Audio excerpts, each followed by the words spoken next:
we're going to cut his hair together.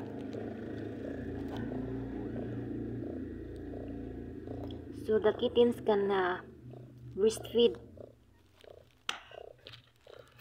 So,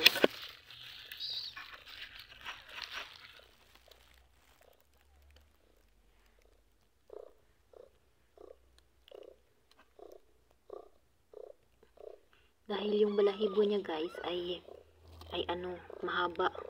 Kaya kailangan nating anuhin yung kanyang sa may didi niya, linisan. Kasi last year, lahat yun ay hindi nabuhay.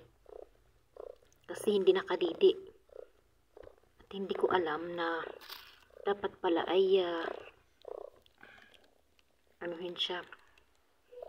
Kuhanan ng ganito ba? Ayan oh.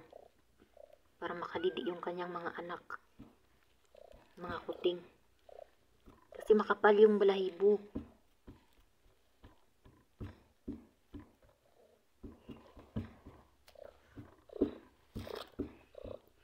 Ganito daw yung gagawin.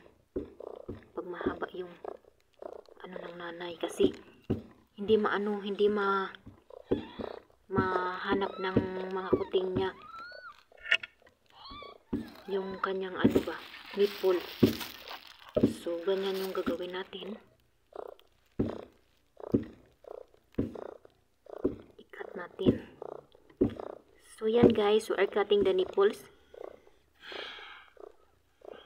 We are not cutting the nipples guys. Cutting the nipples. Yung yung buhok niya. Yung kanyang buhok ay mahaba kasi. So, kailangan nating gupitan para yung mga kuting ay mahanap nila ba. Tulad ngayon ganito. Kaya nahanap niya na yun. Kasi pag hindi ito gupitan, lahat sila ay hindi mabubuhay. Katulad last year. 6 yun lahat, hindi talaga nabuhay guys.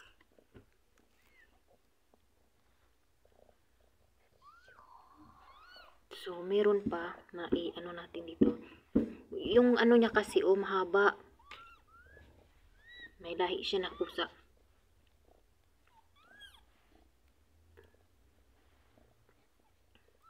Higa ka. Higa. Hindi pa natapos nating gupitan. Hindi pa natin natapos gupitan.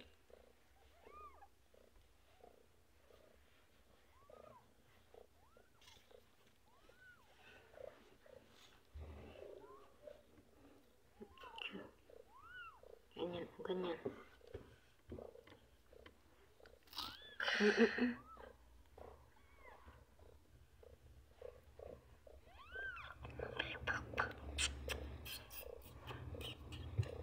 So, yan na guys.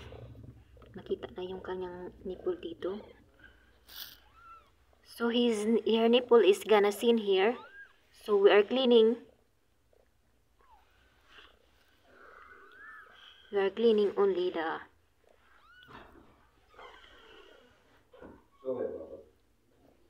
Like the kitty?